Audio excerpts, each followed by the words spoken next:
tanks on the streets. Jets overhead, the world watched in shock as a military coup unfolded in Turkey, a NATO country and ally of the West.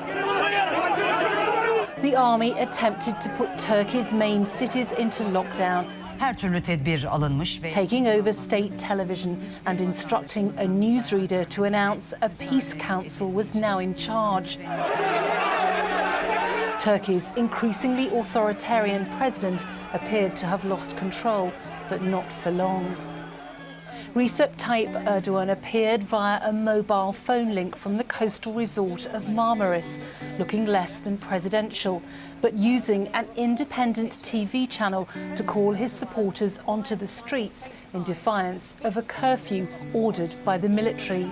I invite the public to go to the airports, go to the squares, go to the streets. Let's gather together. They can come with their tanks and cannons and try to show what they can do. There's nothing more powerful than the people. I haven't seen anything more powerful. We can show the tanks who is powerful.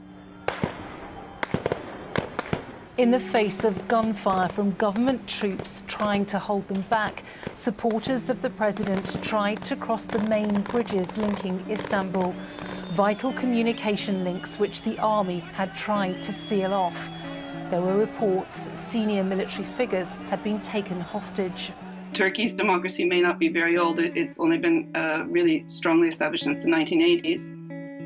So a 40-year-old democracy, but it's a very resilient democracy, and the people are not willing to let their democracy go this easily. Then signs the coup was starting to crumble. The army sees itself as guardians of Turkey's secular constitution against a president who's tried to make their country more religious, eroding free speech and the right to protest. Yet here were people on the streets, booing the soldiers and defiantly climbing on tanks. A soldier I am. I am the soldier. There is no passing here. It can run over me, it can run over this flag, but it can't pass from here. Where are they going? Who are they? After a failed attempt by the military to keep control of Istanbul's airport, President Erdogan managed to fly back in, declaring the coup was an act of treason which had been thwarted. Mehmetçiğimiz olarak, Mehmetlerimiz olarak. I send a message to our soldiers. You're our sons. You're pointing your gun towards your mothers, fathers, brothers, sisters, your own people. We cannot accept this. This nation gave you your guns to protect us. If you point your gun against your own people, you're going to pay the price. On a chaotic night which saw bomb blasts and gunfire across the country, the government said more than 120 people had been arrested. There had been explosions at the Parliament building in Ankara. By daylight, smoke could be seen on the skyline of the capital, along with the sound of sporadic gunfire.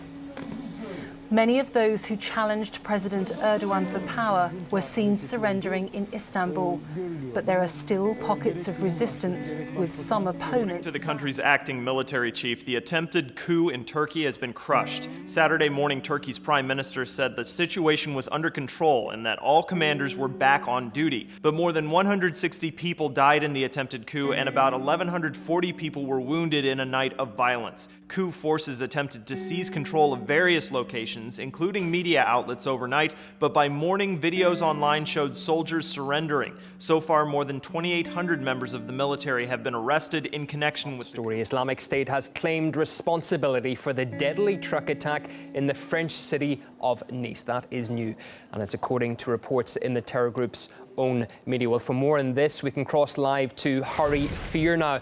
Harry, just bring us up to date with what we know. We know the story is developing, but some 36 hours later after the attack, it seems that Islamic State has said, yes, it was us.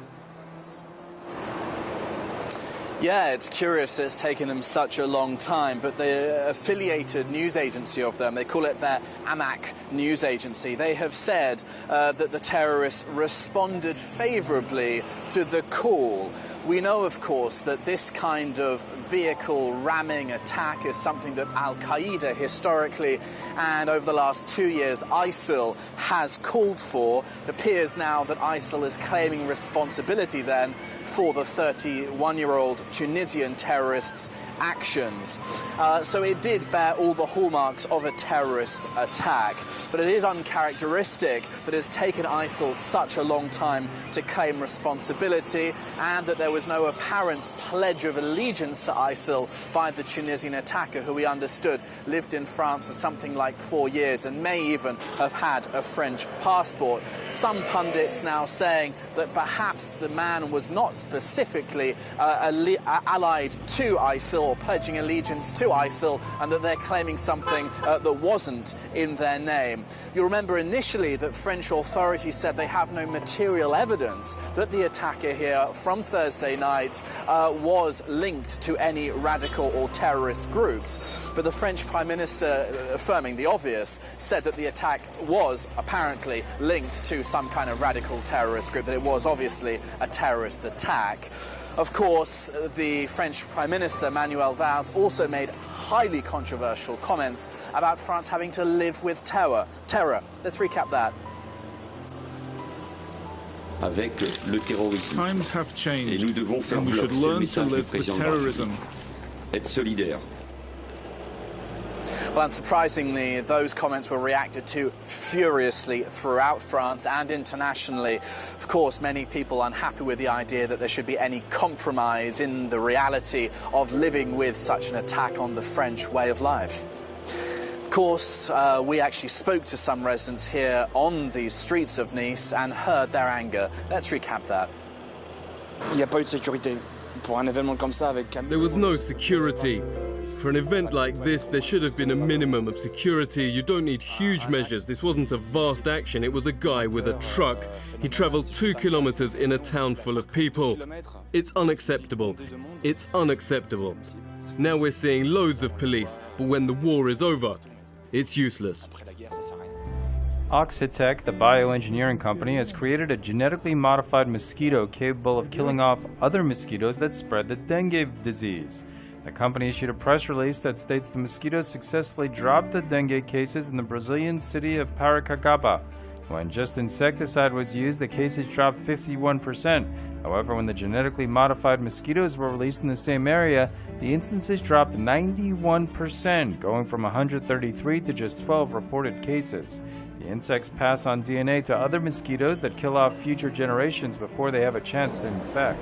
Gonorrhea is becoming resistant to one of the only drugs left that can treat it. And the number of people contracting the disease is on the rise. 5% more people had gonorrhea in 2014 compared to the year before. A 2-drug cocktail is usually the recommended regimen, but studies show one of the antibiotics is working less and less. The Centers for Disease Control and Prevention released a report on Friday that showed gonorrhea is quickly growing resistant to azithromycin, one of the drugs prescribed to treat it. The CDC discovered the percentage of gonorrhea that doesn't respond to azithromycin grew from 0.6% in 2013 to 2.5% in 2014. Symptoms of gonorrhea include pain, bleeding, and burning. The problem is most people don't show signs until the late stages, if at all. And if left untreated, gonorrhea can cause infertility and sterility in women and men. Although numbers are still small and the disease is rarely life-threatening, the CDC recommends women under the age of 25 and gay men who are sexually active get tested once a year. Tonight, part of what is being called a day of rage. Things got heated in the Mission in San Francisco, where protesters faced off with police in riot gear about 90 minutes ago. Our camera was there as angry protesters chanted and shouted at police, while police on foot lined the streets. Officers on motorcycles created a wall to block protesters from moving forward. The protests streamed live on Periscope tonight. We're told that earlier some protesters were throwing rocks at police. And across the bay in Oakland, dozens of protesters tried to walk onto the freeway but were blocked by the CHP. KPX's Kristen Ayers is outside Oakland City Hall. The Day of Rage protests tonight in Oakland, one of a handful of anti-police brutality protests across the country. And though there was some tension in Oakland tonight, this was among one of the tamer protests that we've seen in recent history. At one point, protesters walked onto the on-ramp of Interstate 980. They left the ramp before CHP arrived, but still one CHP sergeant appeared to hit a protester with his baton. Several other protesters became angry and confronted the highway patrol officer. The man who says he was hit told us the use of force was totally unnecessary during a protest that had remained peaceful. The sergeant right there, he got out of his cop car when I tried to link everyone up to block the road, and he whacked me with his baton to get out of the way. That is an infringement on our First Amendment rights because these police officers are here to protect our right to assemble peacefully, which is what we're doing. Stores along the Broadway corridor were boarding up their windows tonight in case of vandalism. The protests continue throughout the night.